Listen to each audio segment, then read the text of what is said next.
When will I be mature? There is something both endearing and futile about the human anticipation of arriving at some future state of completion, called maturity. The child looks at teenagers and imagines that 13 will bring sophistication. The teenager observes adults and believes that 18 or 21 or 25 will deliver the wisdom and confidence that seems so elusive now. But observe what actually happens as the years accumulate. A 40-year-old sits in their office making decisions that affect hundreds of people and suddenly feels like they're pretending to be an adult. A 70-year-old grandmother watches her granddaughter and thinks, "I still feel like that little girl inside." The accumulation of birthdays, responsibilities, and experiences somehow fails to create the sense of having arrived at maturity that was always expected to come. This reveals something profound about the nature of psychological development and the stories we tell ourselves about becoming. What exactly do we imagine maturity to be? Often, it's a fantasy of emotional stability, clear decision-making, freedom from doubt, confidence in all situations. The mature person in our imagination no longer struggles with insecurity, never feels confused, always knows what to do. They have somehow transcended the messiness of human experience and achieved a state of perpetual competence. But watch actual mature people closely, those who seem wise, grounded, at peace with themselves. Do they display this imagined perfection? Or do they reveal something different entirely? The truly mature person often carries a quality of not knowing, of intellectual humility, of comfort with uncertainty. They have learned that doubt is not a sign of immaturity, but of intelligence. They understand that confusion often precedes clarity, that questions can be more valuable than answers. This suggests that our common understanding of maturity may be fundamentally incorrect. Perhaps maturity is not the achievement of some final state of psychological completion, but the recognition that completion was never the goal. Perhaps it's not about eliminating uncertainty, but about developing a different relationship to uncertainty itself. A child falls down and cries immediately without self-consciousness.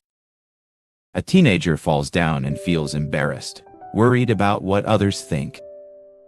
An adult falls down and might feel both pain and embarrassment while also calculating the social and practical implications. But a mature person might fall down and simply experience what is actually happening, the physical sensation, the momentary surprise, the need to get up, without adding layers of story and judgment. This is not emotional numbness or detachment. This is presence without complication. Observe how children naturally embody certain qualities we associate with maturity. They live fully in the present moment. They express emotions directly without elaborate psychological analysis. They approach new experiences with curiosity rather than defensiveness. They haven't yet learned to complicate simple experiences with layers of interpretation and self-consciousness. Yet children also lack other qualities we consider mature: perspective on consequences, consideration for others' needs, the ability to delay gratification. So maturity is not about returning to childhood innocence, but perhaps about reclaiming childlike presence while developing adult wisdom. The mature person combines the child's immediacy with the adult's understanding, the child's wonder with the adult's responsibility. They can be spontaneous without being impulsive, simple without being naive, direct without being insensitive. But this integration happens organically, not through effort or strategy. It emerges naturally when someone stops trying to become mature and begins to be present to their actual experience. The person who is constantly evaluating their own maturity level, measuring themselves against imagined standards of adult behavior, often remains stuck in adolescent self-consciousness. The very effort to be mature can prevent maturity from emerging. True maturity seems to arise when we stop performing maturity and start living authentically. When we stop trying to eliminate our imperfections and start accepting our humanness completely, there is something paradoxical here. The mature person has given up the project of becoming mature. They have stopped waiting to feel ready for life and started engaging with life as it actually is. They have discovered that readiness is not a prerequisite for living, but emerges through living itself. This doesn't mean they stop growing or learning. But the growth becomes natural rather than forced, like a tree that doesn't strain to be taller, but simply receives whatever nourishment is available, and grows accordingly.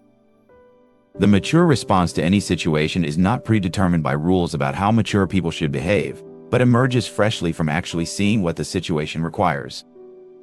Sometimes it might be playful, sometimes serious, sometimes strong, sometimes gentle. Maturity is responsiveness rather than rigidity. Perhaps we never become mature in the sense of reaching a final destination.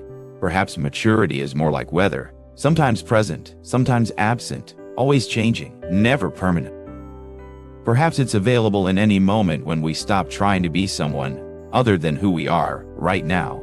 The question, when will I be mature, assumes that maturity is somewhere in the future waiting to be achieved through time and effort.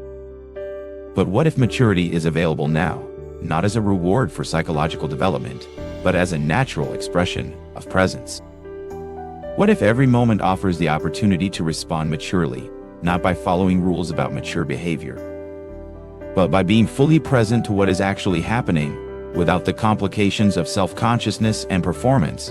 In this understanding, the impatient teenager waiting to feel grown up and the accomplished adult still feeling like they're pretending can both discover maturity in the simple act of being present to their actual experience without wishing it were different.